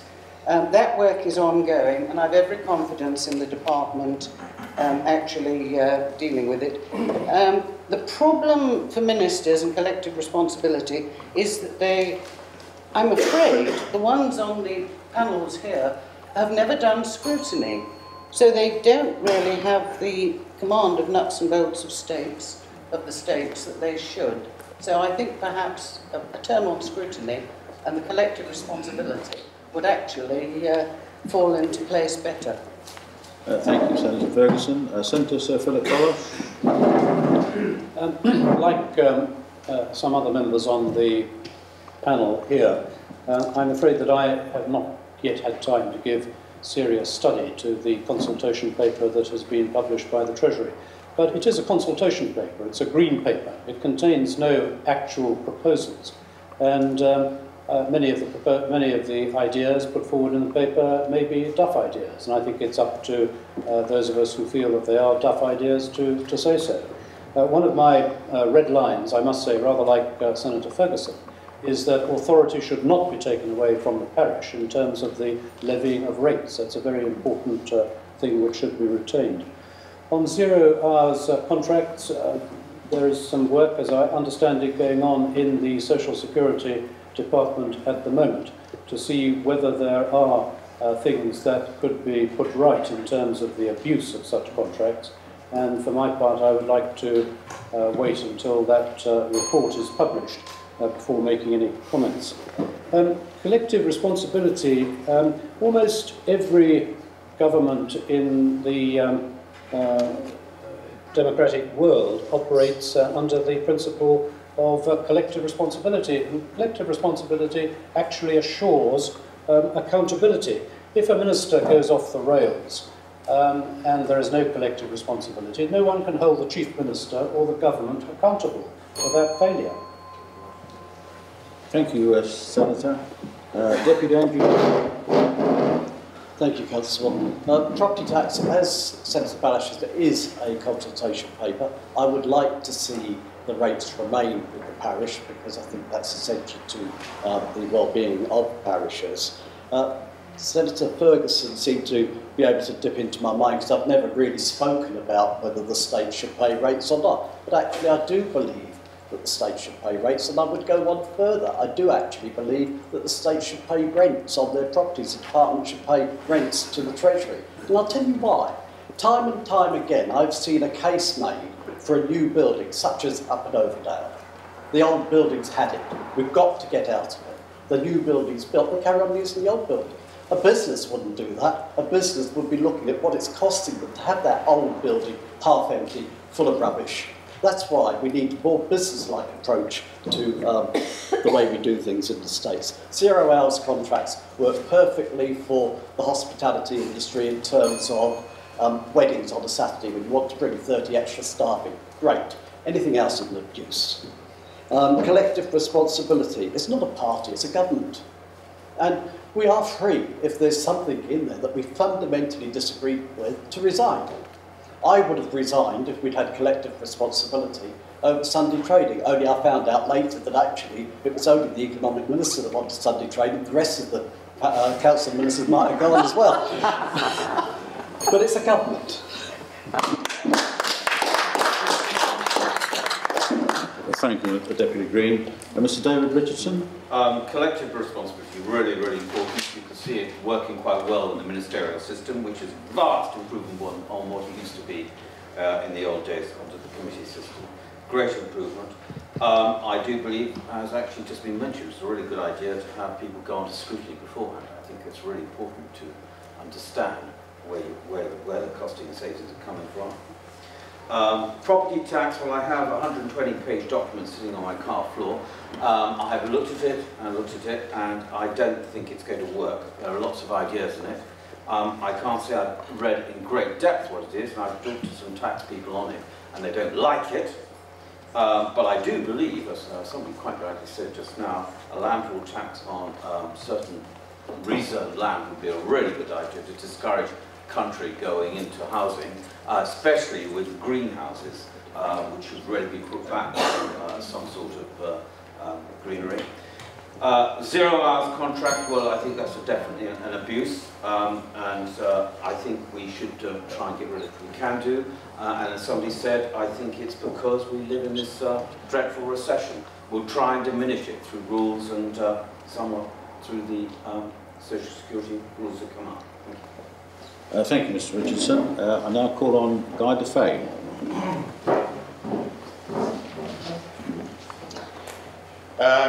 Well, I didn't have to read much of the property tax consultation papers to realise it wasn't going to play very well with members of the public, tenants, landlords, property owners, etc. But it is a consultation.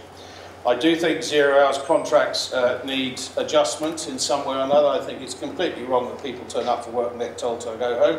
There should be at least a minimum payment of 1 or 2 hours just to cover people's transport costs. And there should also be a look at total hours, so that, for instance, there are some holiday benefits once people have stacked up so many hours on their contract. As for collective responsibility, I was absolutely appalled when this was approved by the States Assembly. I could not believe that they'd gone ahead and done it. It's not like setting up the Council of Ministers as a party, because in most parties you're entitled to disagree. No, it's like setting up the Council of Ministers as a communist politburo. It's the sort of thing you'd get in North Korea. Whereas if you don't agree with us, but that's too bad because the majority say you're going to have to follow the line. Apparently the only way to disagree is to resign if you're a minister. Now this is against freedom of speech. It undermines everything we understand about our consensus government, and it also means that we never know when anything's going wrong on Council of Ministers. It's all behind closed doors and nobody can come out and speak out and be honest and say what I disagree with. It's utterly wrong. I've said publicly anyone who voted it for should never be in the States Assembly again, but that's down to you. Thank you, Mr. de Faye. With regard to property tax, John Boothman's article was a very salient summary of what the situation is. I don't know how on earth a Treasury Department are ever going to set the parameters to assess what would be regarded as a reasonable rate of return. That's on the corporate side.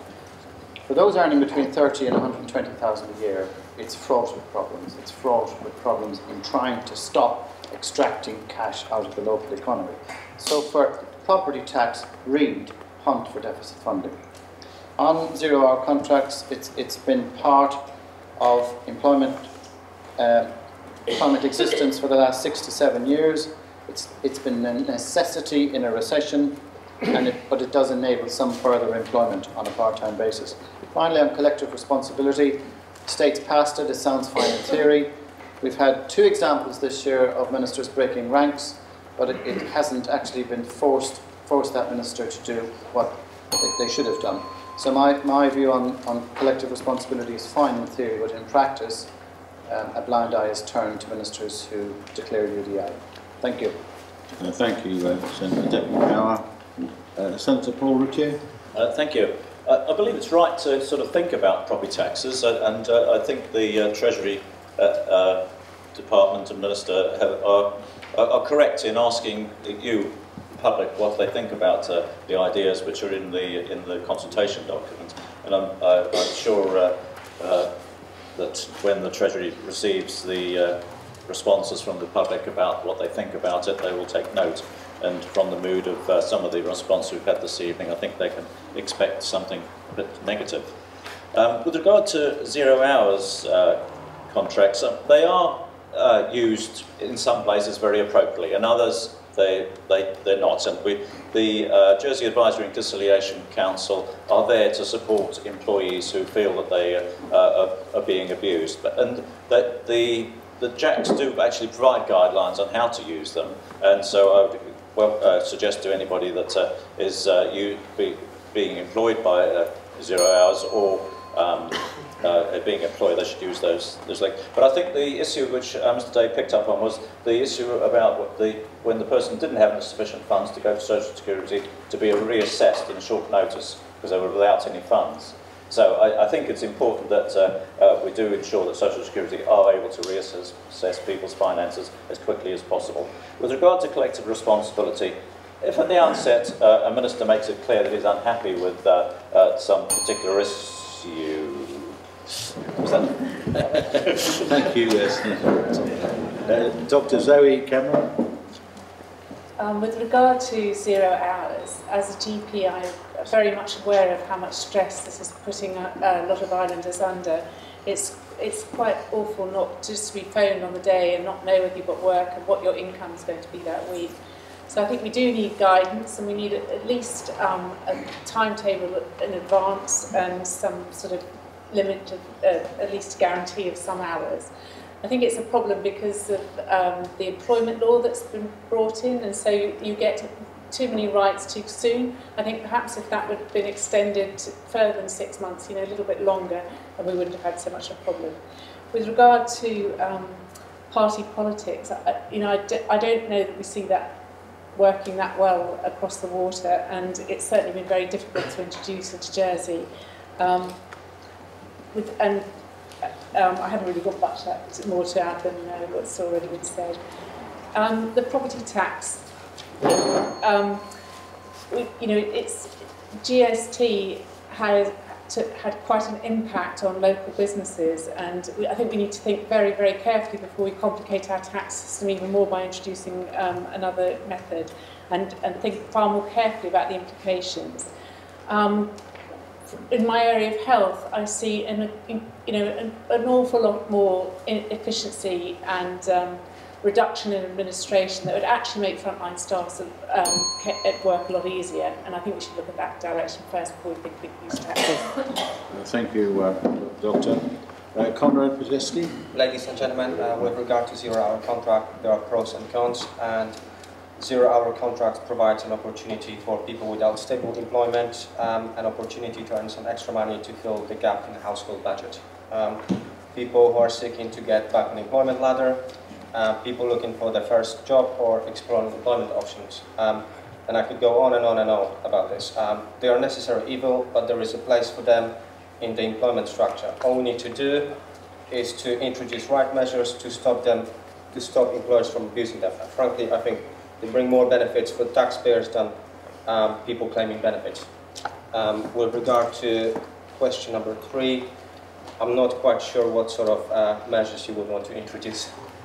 This is a very complex issue, which is in my head for a long time, and is awaiting the opportunity for applying my ideas for its effective solution. However, due to the time constraints, I will be happy to devote my whole time to answer this question at the next meeting. Thank you very much, Konrad. Senator Philip Ozouf. Thank you. Mr. Cotier, can I thank you for giving me the opportunity of setting the record straight about the property tax review. I cannot understand, the Chief Minister's lent me his iPad, I cannot understand, ladies and gentlemen, how a consultation which has been praised by a member of our independent policy panel as being the best report that the individual has ever seen on joined-up property tax, has been translated into attack on the parishes, a failure of government policy or anything else. It is a travesty, if I may say, and if I encourage you, if I may, to read this document. It is not, read the foreword of what it says. It says a well-functioning housing market is fundamental to the island's economic, social and environmental well-being. Housing has become increasingly unaffordable, and basically we need to look at all the property taxes that we already have. We want to look at rates. Rates actually have been cast in aspic in the valuation since 2002. It means shopkeepers are paying too much, and officers are not paying enough. It means that young people cannot change home because of the cost of stamp duty. We're looking at the whole of the property tax system, not in desperation, not because we're bankrupt. We're in great shape, and it is a document for consultation, for getting good ideas of making property taxes. I agree with Anne Southern on some things, collecting the revenue, which is right, and actually delivering a property market which works better and delivers you money for the services that you need. Please read the report. It's a great report and it's a great consultation, and it does not say the travesty of what has been put in the public domain. Thank you. Thank you, Senator Ozouf. Senator Gorst.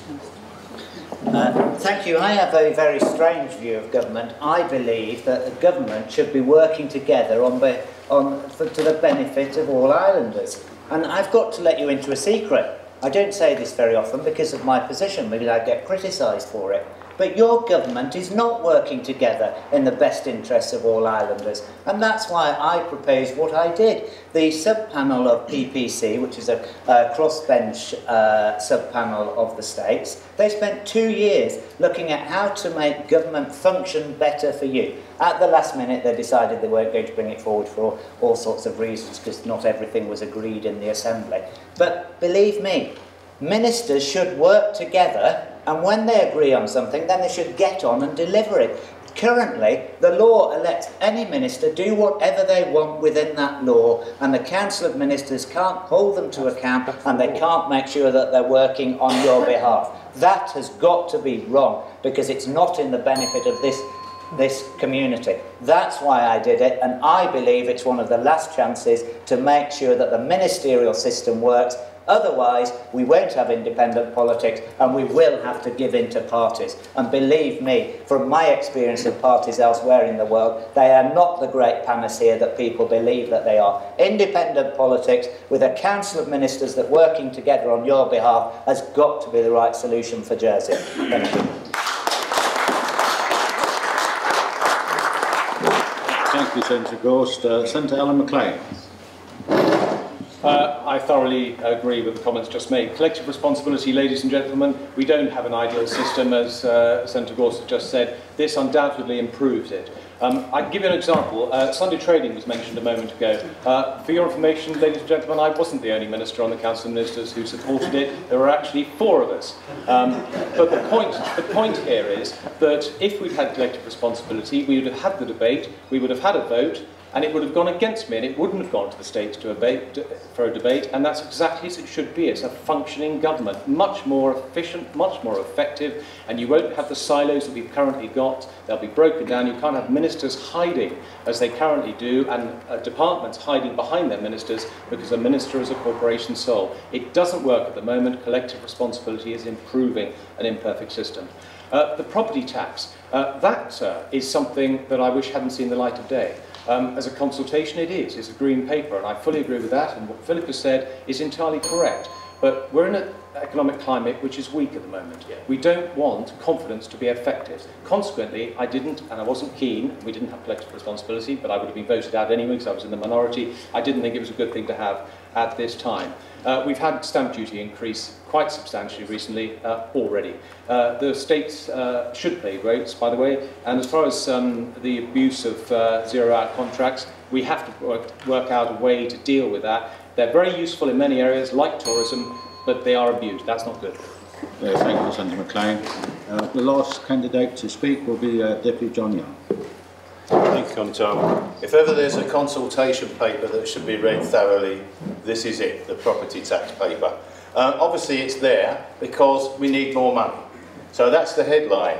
How is it going to go about it? Well, there's a whole agenda of issues there. And so I think what I understand, I've got into detail, is that the control of setting the rates on property will be a centralised function, which can be a Treasury Minister's control function rather than rates set by parish assemblies. So I think the control shifts makes it vulnerable to a centralised tax. I do agree about the capital gain on the windfall tax on rezoned land, because that's really an accident. But those are not that common.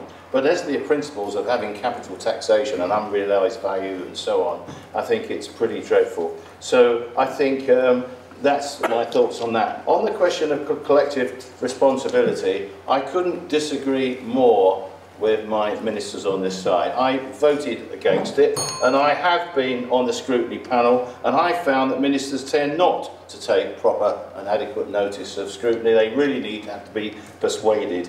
Yes, we've had faster decisions, but are they right decisions? But the real problem is, where's the mandate from the Chief Minister? Where, under our system, it needs party politics to give you that, and we don't have it. So I go for the tradition of independent members exercising in the best interest of the island. Zero hours contract, regulation has to happen, they're abused. Thank you, Mr. Young. That being 9:35 plus, could I thank all the candidates this evening for giving their presentations. But more than that, can I thank all the residents of the island who are here this evening for coming forward and making this actually happen.